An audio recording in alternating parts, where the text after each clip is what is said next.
Hello Physical Fiends, it is Jordan here with another Worth a Purchase where I play a game for a short amount of time to see if I would buy it myself. Today I'm taking a look at City Hunter. This released digitally this week, but this is Physical Paradise and I only care about games with physical copies, and this does have one. And no, I'm not talking about the PC Engine Hue card from 35 years ago, I'm talking about modern consoles. Since this is getting a physical release, and it is quite complicated, so I'll detail that later in the video, but I have put links to where they are in the description and pinned comment if you want to pick it up and support me at the same time. So this was a PC Engine game, it never released outside of Japan, and it was one of the only video game adaptations of a well-loved manga. It is a run-and-gun action game with adventure exploration elements. From the moment you boot up the game, you are presented with 3 cases, mostly involving rescuing someone and taking down bad guys. You explore a location going in and out of rooms, trying to figure out what's going on. You'll meet with innocent NPCs who will help you, give you items, and let you figure out where to go next. There is a lot of backtracking where you'll get one item or piece of info from one person, who will then let you interact with another person you passed by earlier in the stage. And it is kind of easy to get lost at first. I can imagine it looking rather repetitive and disorientating, but I actually quite liked it, not knowing what's going to appear in each room. Will it have an important NPC? Will it have a nurse to heal you? Will it be empty? Or will it be locked to come back to later? There are loads of enemies in your way, mostly goons that can be taken down in one shot of your pistol, but later you'll come across some stronger enemies who need more than a few. Switching to your rocket launcher definitely helps with those. Although, playing on the Switch 2, I absolutely despise the minus button. It's probably the worst button placement in history. You can't press it without moving the analog stick. Anyways, that's how to change weapon. You'll unlock new weapons, there's only like 3 in total, as you progress through the missions, each of which have like a mini episode for it that culminates into one final mission. It's very simple, but I find it very playable despite some, retro quirks, but for 1989, as a licensed tie-in, it plays really well. For me, the presentation is nice. Yeah, the background environments are mostly dull and repetitive, but I like the animated intro, I like the character sprites, especially certain characters who you may bump into. I'm not showing it because it's too early in the video and YouTube doesn't like that sort of thing. If it was a topless dude, it'd be fine, but women, what? And of course, the music is really good.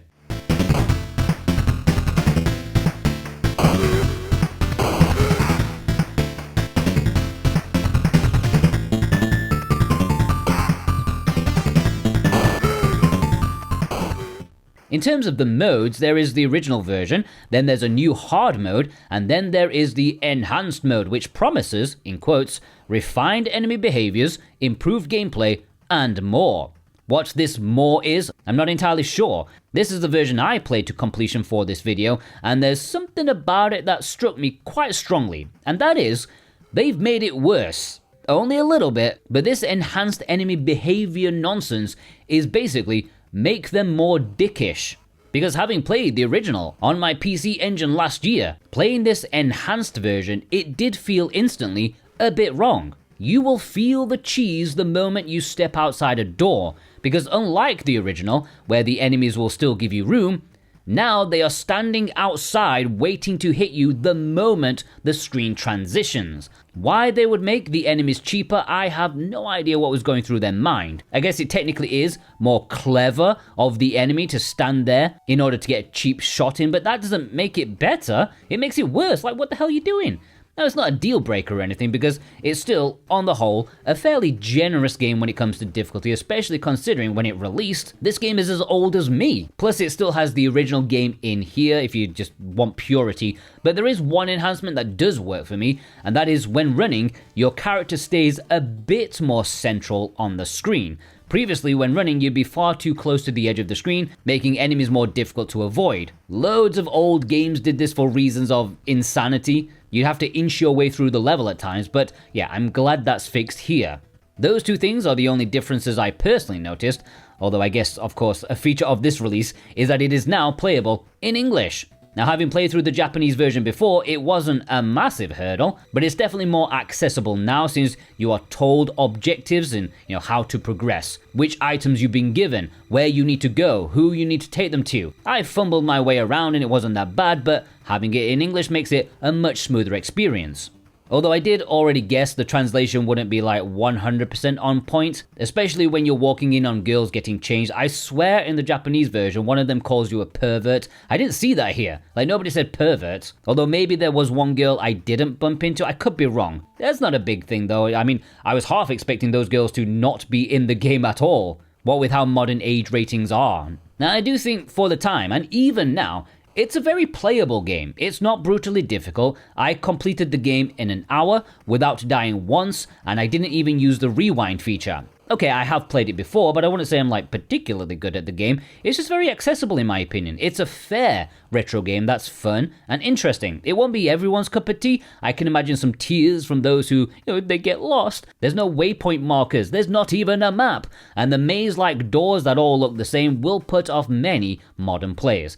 Didn't bother me. It can feel overwhelming, but really the levels aren't all that big, so it never gets too much. Now, before I get into the physical details, if you are new here, either by searching YouTube or just the algorithm blessing us once again, if you enjoy physical video games, if you enjoy owning the things you pay money for, then hit that subscribe button, okay? It will be the best thing you do today, I promise. Plus, the bigger this channel is, the more publishers will pay attention to the demand for physical media, so do your bit, subscribe. Okay, so the physical release. Firstly, there is no physical release for this in North America. If you are a North American person living in North America, you will have to import from another region. I've linked them all down below for you to find very easily. The most preferred option for my English-speaking YouTube audience is that there is going to be a physical release on Nintendo Switch and PlayStation 5 in Europe. There is a standard edition available for each console. And although these are European versions, Video Games Plus, a North American website, is going to be stocking them, making them a very accessible standard edition for North American collectors. However, exclusive to RedArtGames.com, who I've linked down below, they have a few more editions available on their website. They are a French publisher, shipping from France, and they are also the developer of this modern re-release. On their website, they have a deluxe edition, which is the same price as the standard edition, but comes with a cover sleeve and a keychain. For both the PlayStation 5 and Nintendo Switch, this is limited to just 500 copies a pop. Unlike normally, this is not a massively more desirable edition compared to the standard one. I mean, the cover sleeve is just using the same artwork. Although I do know anime companies are extremely protective and particular about stuff like that, so maybe they didn't want the hassle of using different artwork. There is also a collector's edition. This comes with a keychain, a soundtrack CD, an acrylic stand with the characters, as well as a steel case. Not an official steel book like some people like to collect. If you want to order these two editions for either consoles, I have linked Red Art Games down below too, and if you click my link, you can also get 10% off if you use my code Jordan10. It is worth noting that the European physical release is coming September the 17th, which is a hell of a wait, especially considering they've had this available for pre-order for a good while already. However, if you can't wait, you can look to Japan and Hong Kong, whose physical release is out now already. It's in a standard edition as well as a collector's edition, which is slightly different to the European release.